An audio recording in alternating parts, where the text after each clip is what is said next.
Hello, elegant listeners and viewers, and welcome to Go, my favorite sports team, the ultimate sports podcast where you absolutely love your hosts, and those would be me. I'm Tyler, and I'm joined with Mark. This is your sign. You should do the first option of that thing that you've always been thinking about, so do it. Yeah. The first try is always the best try. Stop. Hold on. I just don't want to. I just realized the implication. I've been saying terrible things. Possibly terrible things. Possibly terrible things. Hi, I'm an idiot. I just said something really stupid. So, that's people are going to think that I was racist or something. No, I can't do that. That's not what it was. It's like a bad math thing. And God, I don't know where I'm going with this. This is the worst beginning to anything ever. Hi, I'm Mark. I don't know sports. I'm Tyler. I do know sports. I already said my name, but it's fine. Mm-hmm. Oof, man. How are you, Tyler? I'm good. Thanks for asking. We're here. I'm trying to load jacuzzis. They're not working. This isn't an awkward pause for a reason. I'm trying to pull up. It's doing that thing where it's like, we got nothing. And I'm like, I think you do. Today is the day that I finally face the hockey fans again. Okay. Today is the day where we have the Hockey Primer 2.0. Wow. Because the NHL season kicks off next month. We got hockey coming up. It's exciting. You ready? Are you ready to be better informed and better educated on hockey? Oh, yeah. Yes, I am. Well, today, Mark, have you ever heard of a sport called hockey? In your life? No, not at all. Now imagine a giant thing of ice. Trying to think about, okay, got it. Skates, hockey players, sticks, pucks, goals, goalies, and pads. I'm aroused. All right? Now the ice melts. Okay. Now they're playing the sport of octopush, also known as underwater hockey! Oh, wow. Great. Octopush? That's terrible. That's awful. I wish you wouldn't have said that. I don't even know what that's about. I haven't even gotten to the jacuzzis yet. I don't even know what I'm doing here. I haven't done anything. What is this episode? Even I'm mad. Why would you just say something called octopush? That's dumb. You're dumb. Well, today we're going to talk about the world of underwater hockey. So, do I not get to jacuzzi? Is that now? No, you can go into the jacuzzi. That was me saying that to go into you can jacuzzi now. Oh, okay. All right. Anyway, all right. Let me just say I got to go back in time. I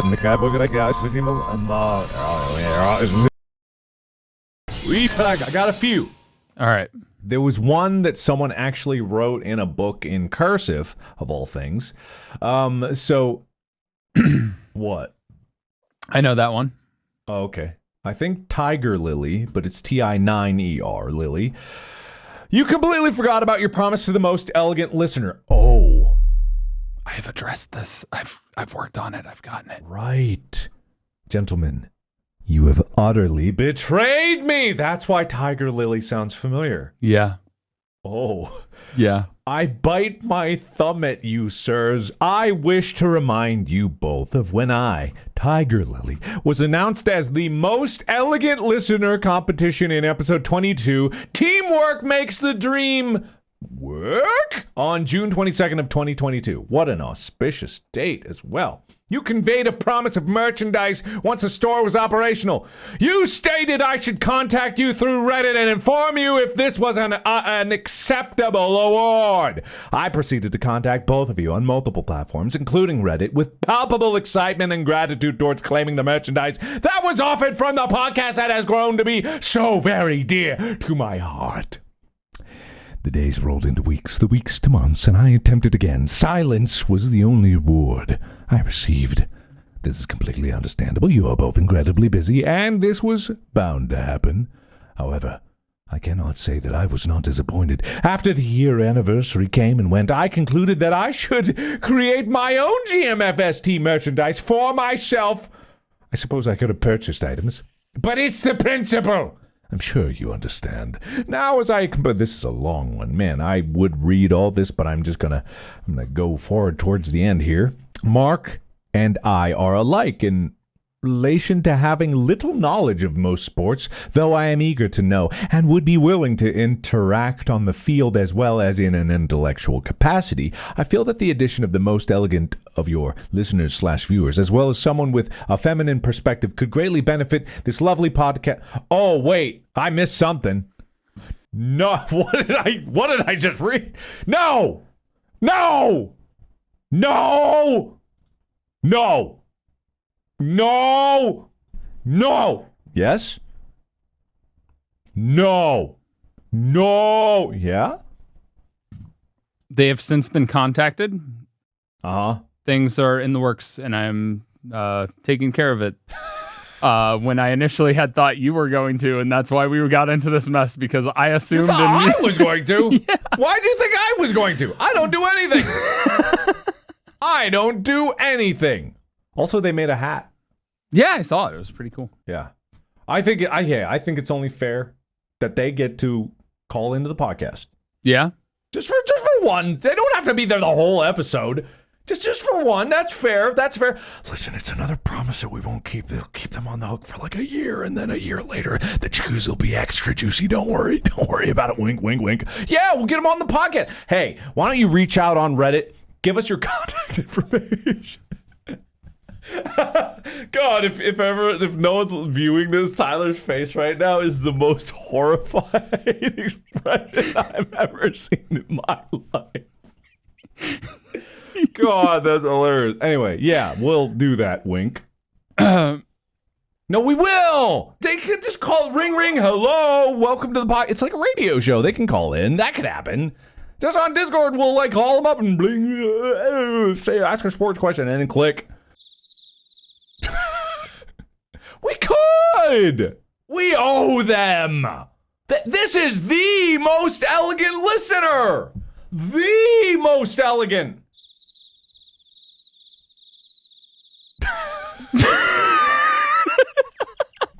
Look, I don't know. I'll figure it out. I'm sure I'll figure it out. We got this.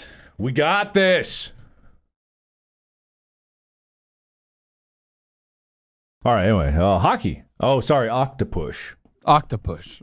Octopush. So the reason we're talking about this is because everybody really was angry with me about the hockey primer, right? Not everyone. Well, a lot of hockey fans were. Well, who cares about them? Yeah. So instead, we're gonna do the other version of hockey, which took place. The World Championships in Queensland, Australia, finished at the end of July, where Australia defeated France in a close battle for the Elite Women's Championship, and New Zealand defending their world title in an intense game against France in the Elite Men's Championship.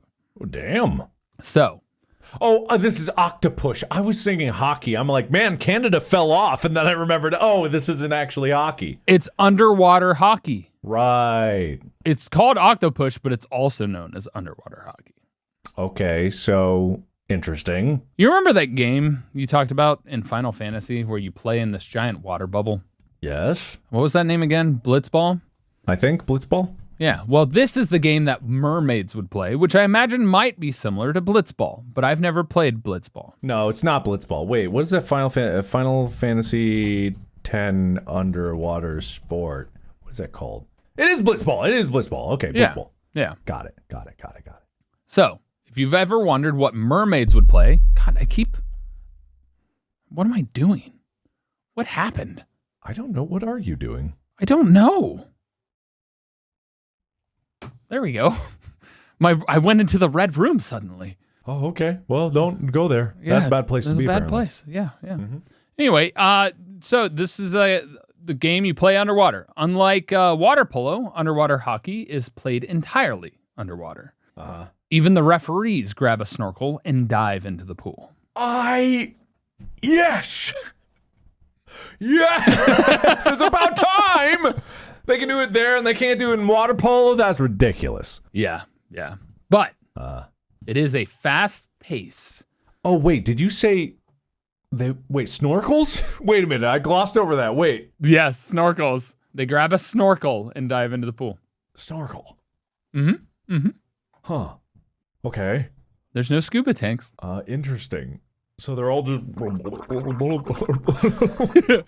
Uh-huh. Really? Uh-huh. That's great. I love that. So it's a fast-paced sport that requires teamwork, planning, and really, really big lungs.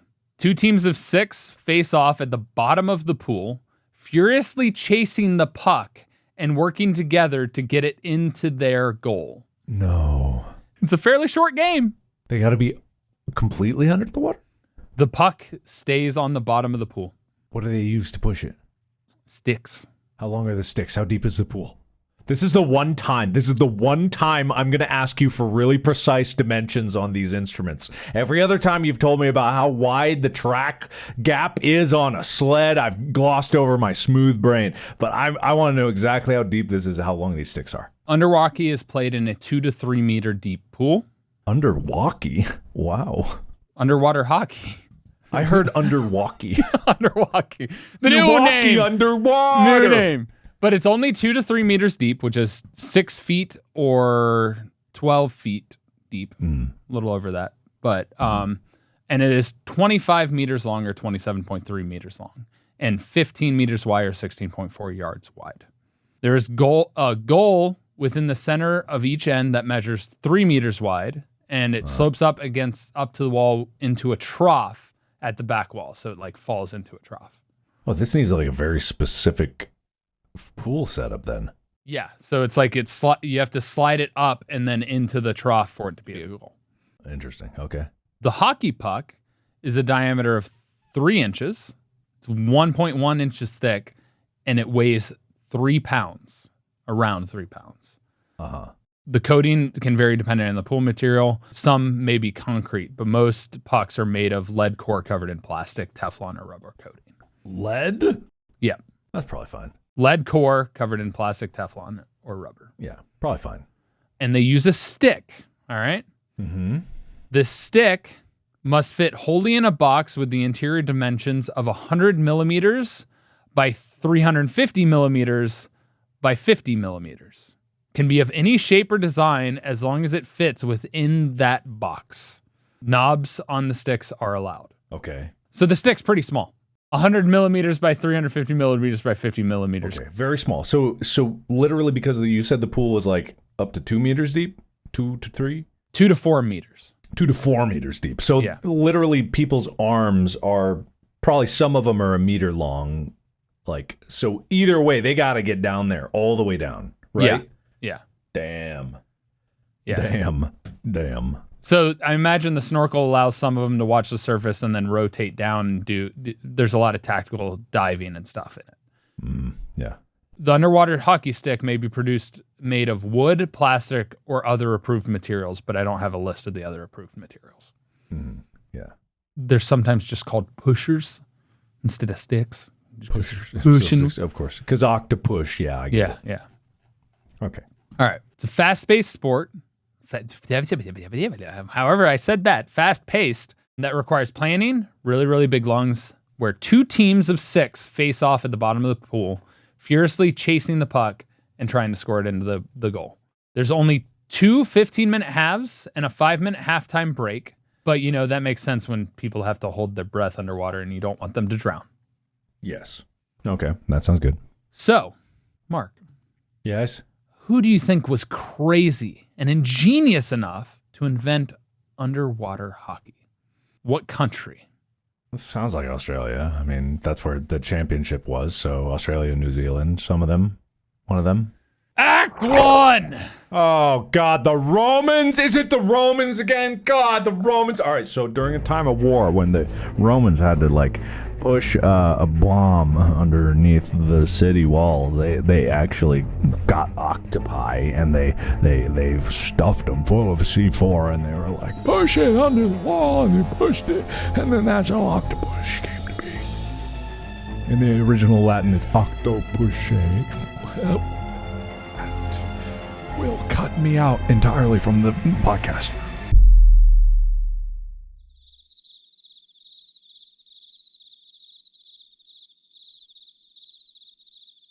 Mark, Huh? let's take you back to another age. It's 1954.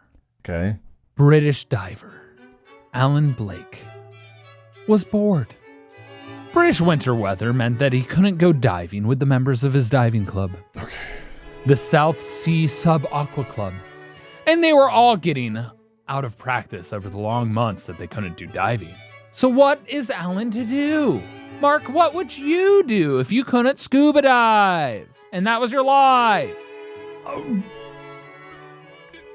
Cocaine?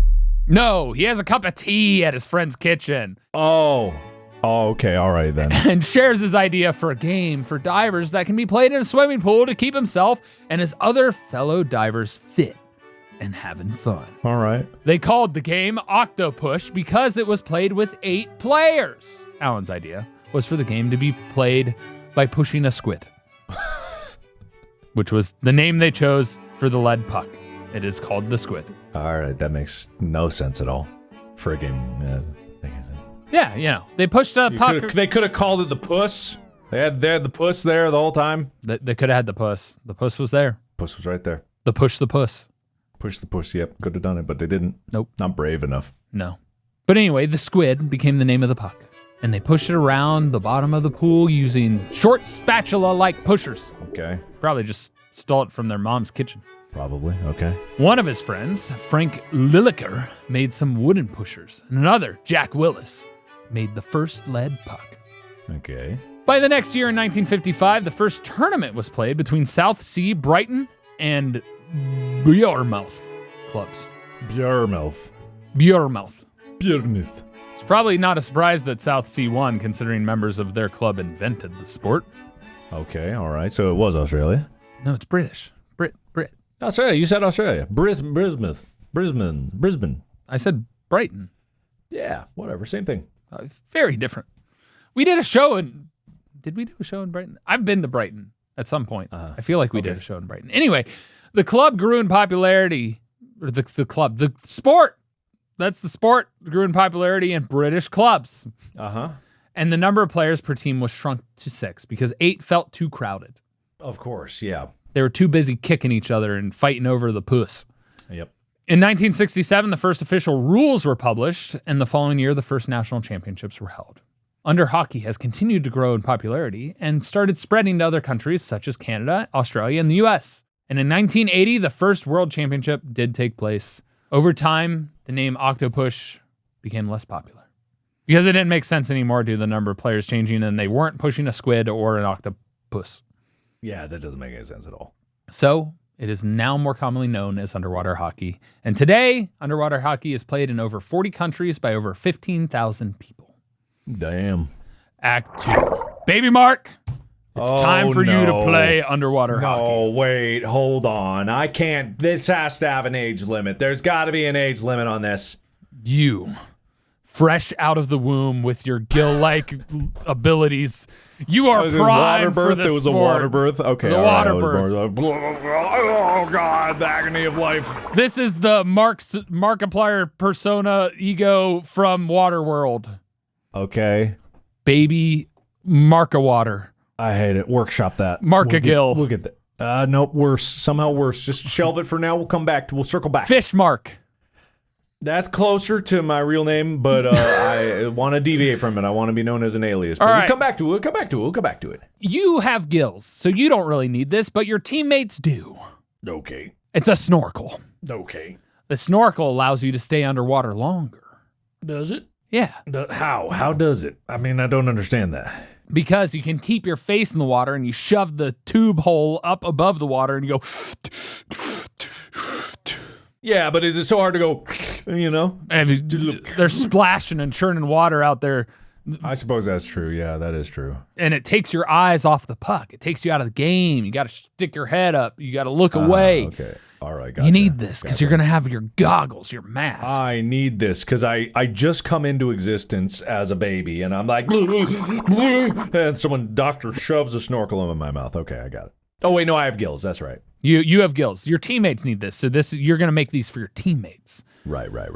So snorkels for underwater hockey cannot be made of metal. Okay. It'd be too dangerous. Of course. They have a flexible tube that they cut down to be level with the top of their head to reduce drag while swimming.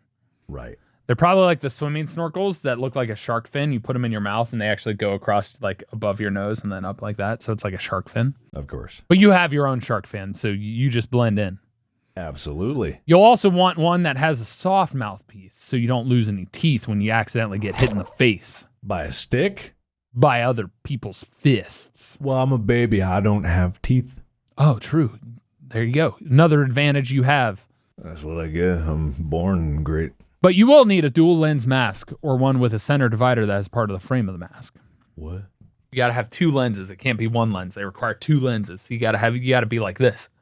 Oh, separated out. Yeah. Okay, got it. Yeah. Okay. All right. That seems fair. I don't know. Sure. Now, it's important these are tempered glass for safety. Right, because people are the impacts. Yeah. And you want a low volume mask so that you don't have as much air pushing you back towards the surface. Of course, yeah, you wouldn't want that. 100 milliliters of air volume inside the mask sits really close to your face and reduces your drag. Okay, got it. Okay, understood, I think. All right. Now you got to wear a cap. And this is much like the water polo cap, which is a piece of cloth with things that protect your ears. Okay, good. Got it. Understood. And in fact, water polo caps are often used in underwater hockey. But you got to wear your team's colors. That's the only way you keep track of who's on your team, who's not. What color is your team, Mark? Well, I came out the womb, so it's a mixture of reds, I guess. Just blood. Your blood red. Yep, blood. You're going to have lightweight foot fins. Yeah, uh-huh. You got your flippers. We're making you into a mermaid-ish. Great. A merman, a merbaby. You want to know an actual fun fact? Yeah, I would love fun facts. There are certain people around the world who have predominantly diving cultures that are starting to have adaptations for diving better. Their eyes actually have a different kind of coating on them so that when they go underwater, they can see clearly. And then just like in general, some people with webbed toes, the webs are becoming more, Michael Phelps had web. Emphasized. Yeah. Emphasized. Yeah, exactly. So it's something. Evolution. Evolution is occurring. Every moment of every day. Yes. Oh, that's fascinating. Yeah, it actually is. The eye thing was what threw me the most because even like salt water, there's certain cultures in Korea. There's a Jeju Island, which is like there's women that are known just for diving. Like they dive for sea urchins and certain like types of creatures in the sea to sell and eat. And there's just tons of them. Like it's pretty cool. That's incredible. Yeah. Yeah. Well, they probably don't need these. Maybe you should recruit them to your team. Well, I was born with it. It's me. Oh. So, you want long, hard fins. You'll be powerful, but you'll run out of stamina. So you don't want them. You want flexible ones. Right, okay. The harder the fin is, the more energy you need to swim. But you also will travel faster and move faster. Uh-huh. These fins can be made of plastic, rubber, composite, fiberglass, or even carbon fiber. But if you have webbed feet, you can have them made of skin. Hell yeah. And apparently you're required to wear a glove on your hand to protect your hand and fingers from being hit by the heavy puck and the stick. So that's your hand that you put on your pusher, your stick. Okay, all right, sure. No rigidity or sharp reinforcing material or webbing that would help you swim better. That's not allowed. Okay. Just to protect your hand. Most are just cloth and silicone. Okay. Handmade gloves. You could make a glove out of electrical tape if you wanted to. I'm a baby. I don't know what that even is. Well, and then you can make your stick that's got to fit inside the box that we talked about earlier. Okay. According to the international rules of underwater hockey, the specific requirements of your stick are that they're made of wood, plastic, or other approved material, whatever those are. But you could buy a pair of sticks, but many do make their own. So you get to work making your stick. It's not allowed to surround the puck in any means or any part of the hand. So you can't design your stick to protect your hand or surround the puck or stick to the puck. Okay. And it cannot wrap around the puck more than 50% or lock the puck to the stick in any way. Okay. So you can't just have one of those grabby stickies, Okay. Got it. And the stick must be considered safe, so no sharp edges, no stabby stabs. You can't have a shank. Yeah, who's making these if that has to be a rule, right? They inspect them before the game. You can make them yourself, but they inspect them and they go, nope, get a new stick. You make them yourself. That how many people play this sport? I think I forgot to actually ask that. It said 15,000. Well, there are like 8 billion people in the world, so proportionally, it's not over that many. 15,000. Yeah. Over. It could be millions. It could be millions. Millions. Okay, got it. Okay, got it. Yeah. And then we already talked about the puck weighing, 3 pounds and sticking on the bottom and sliding. You got positions in hockey. You got your forwards. You got your mids. You got your backs. Your forwards are the most offensive players. They're the main scorers. Bring the puck forward, score goals. They're also attackers, always trying to bypass opposing team defense. So they tend to be the ones with the biggest lungs. They're the ones that stick on the bottom of the floor for the longest time, able to make repeat drops, go down to the bottom, take the puck, move forward, pass it off, and then breathe. How long can they hold their breath for? They're probably trained to do a solid 5 minutes. It's 5 minutes even with frantic movement? That's kind of nuts. On average, players were observed to be submerged for an average of 11 seconds. So they usually aren't under that long. Okay, I was about to say, if people are holding 5 minutes, like that's nuts. I mean, not in general. 5 minutes holding still, that can be done. But 5 minutes with movement, that's even crazier. 4 to 27 seconds. Aquatics directors' estimates were over 100% longer, 22.7 seconds on average. Mm-hmm. Observed drop times with no puck lasted an average of 9.3 seconds. This was an interesting study done on underwater hockey players. Well, there you have it. Well, and then you got your midfielders, which are the hybrids. They're both offense and defense. They're the main passers. They focus on getting the puck towards the goal and not scoring themselves, but setting up other players. Okay. And then you got the backs, which are the main defensive line. Their job is just to make sure their team has the possession of the puck, and they should always be behind the puck and are the god dogs of the puck, defending it until they can pass it to a teammate to make a goal. The god dogs. I don't imagine there's a whole lot of passing that you can do in octopush. Like, it's got to be like, hey-ah! And then like... I imagine it's like you get enough momentum and you can push stuff pretty quick on the bottom of the floor. I don't know, man. I tried to fish an Apple Pencil out of my pool once. That was an exercise in futility. I tried to do it with like the pool scoop, and I was just like, hey, yeah! And it would just like, but then again, it was on the inclined slope down there, so it would go like, so it's really, really bad. Well, the most interesting part about the sport is the fact that you can't communicate underwater. So all of the strategizing and communication has to be above water because it's limited during play, because most of the time you're under the water. No, it's easy. You speak through the snorkel.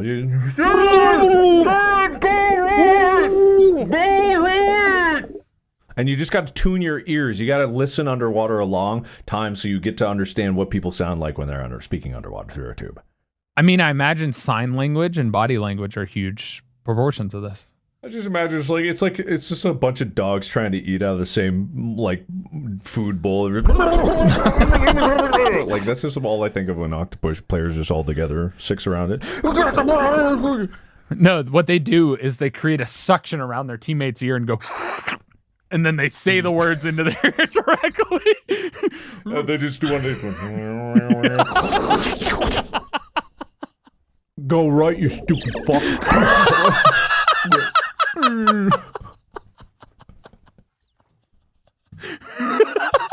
And that's octopush. I'm looking up a video now because like I can't keep imagining this. I imagine it's stupider than I think it is. What is this? That is not what I pictured. What is this? What is this? Hold on. Before you share it, I'm going to say the last thing of this real quick. Time to play. Uh-huh. So starting the game, Each match, all players and 3 of the referees jump into the pool while the chief referee stays out of the pool to make calls from above. The teams then swim to the ends of the pool with one hand on the wall as they wait for the match to begin. The puck is in the middle of the pool and on the bottom when the referee sounds the buzzer. The teams dash to get possession of the puck. Much like water polo, except the puck is on the ground as opposed to the ball in the middle floating on the surface. Once the puck is in play, the players weave, glide, and maneuver around each other to try and push the puck to their goal, stop the other team from getting the puck to their goal, and steal the puck from the opposing team if they get the chance. Exactly like hockey and water polo, just on the bottom of the pool. Watching the players battle over the puck is reminiscent of watching sharks attack a kill. Their deadly grace and laser focus on full display as they fight for possession of the puck. It is, I'm going to share this for all of you elegant viewers out there. Everything that you were imagining is exactly what's occurring, and it is, oh man, it is just beautiful to see. Hold on. Here we go. Almost there. Yeah, there it is. It is amazing. I was picturing a hockey stick length stick. I was picturing like, I don't know why, but I totally forgot that if you're swimming, you'd just be in swimming trunks. So like all these shirtless people, I'm like, oh yeah, of course. And just snorkels, but it is exactly as slow as I thought it'd be.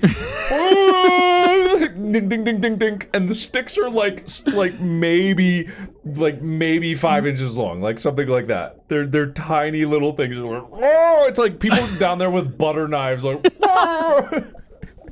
And then this guy, like right now, just spinning as if he's trying to like, and I bet it's incredible. I couldn't do any better. Of course, like it's really, but he's like trying to play keep away by going nowhere. He's like, oh, and dive. It really is like just a bunch of sharks. Well, I hesitate to say sharks. Sharks would be much more elegant. I feel like it's what I've seen this before actually. Wait, I'll wait. Let me put it on stream here. Let me see if I can find it. This is the comparison that I would make. No, this is Blitzball. No. So this is during salmon spawning season.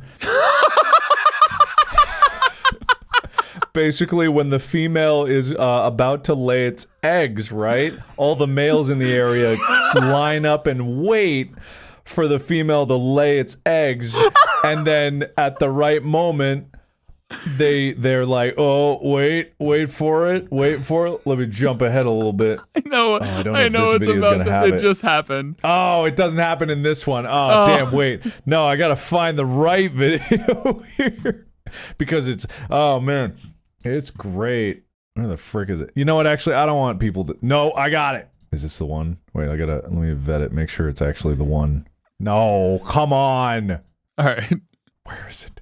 Where is it? I'm going to read some more while you're looking for it. The players push the puck back and forth across the bottom of the pool, changing their strategy to try and outmatch their opponents and get the puck to their goal. The players use an extreme amount of spatial awareness because unlike football, soccer, or ice hockey, opponents don't just come from the side, in front, or behind you. They can come from any angle. They can come from above or below. Imagine the added level of stress if you were kicking a soccer ball and had to worry about someone swooping from underneath the ground to steal it.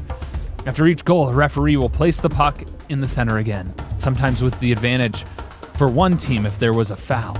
Each time there's a frenzy of activity focused around the puck, swirling, teams descending, everybody trying to get to the puck from the surface of the water. Thrashing of fins is reminiscent of piranha feeding frenzy. And you win the game simply by scoring the most points before the time runs out. If there's a tie, there's a 10-minute overtime period that will begin, and if the game is still tied, then, well, there'll be a 3-man shootout to determine the winner. Or a 3-person shootout, because there's leagues of different genders and mixed and etc. Absolutely. I can't find it. I don't remember where I saw the video, but you can imagine it. It's basically like, this is for the listeners out there, not the viewers. It's like there's a salmon female and then 3 salmon males all floating around behind, or 3 or 4, however many it was. And then, oh, it's a fake out. Oh, the female is like just kicking up some dirt. Oh, kicking up some rocks. And then it's like, oh, it's another fake out. Oh, and all the males are like, oh, maybe that isn't. And then all of a sudden, females laying the eggs, and all three of the males go, oh no! Ah! It's just like the entire like water just like gets cloudy. It's just like there's every salmon in the air is just like it's horrible. The only difference is it's one singular egg in the puck, and there's no clouding of the water. It's just the people that cloud the water, just towards the puck. That's what I would consider octopush. That's what I saw, and that's what I believe. So anyway, that's what that is. And someone who knows what this video is will post it on the Reddit, whether we like it or not.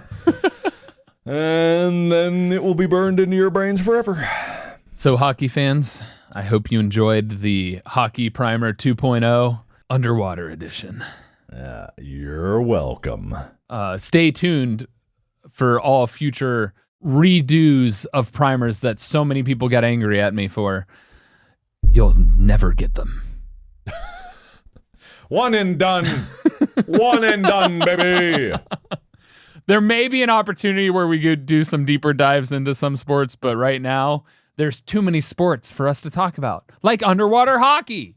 Of course. Yes. Absolutely. So that's the end. And baby Mark is dead. No, he survived. Way to go, Tyler. No. Way to go, Tyler. Fine. Well, how was I born again? I was alive before and then suddenly born again. Seems like baby Mark gets in a horrible sporting accident and then is forced into a cycle of rebirth and eternal torment.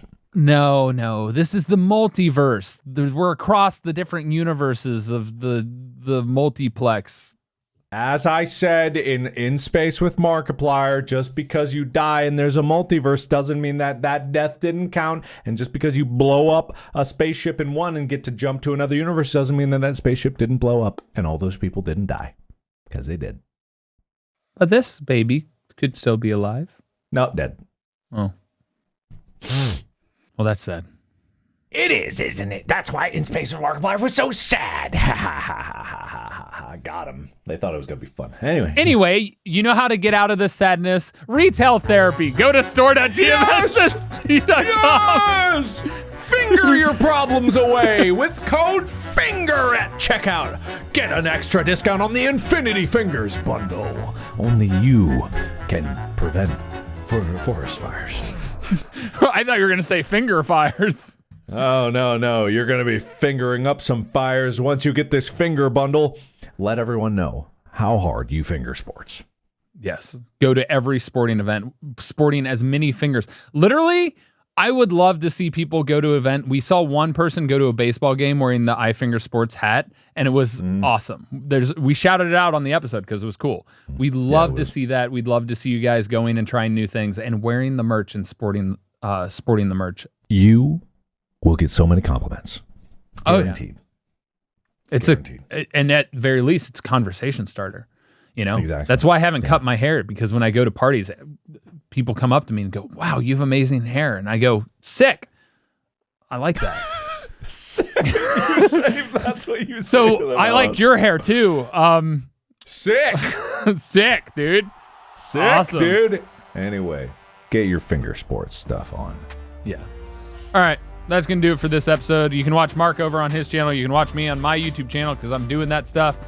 And yeah, we have fun here. And we'll see you whenever we see you next. We might look different. We might look the same. You never know. Bye.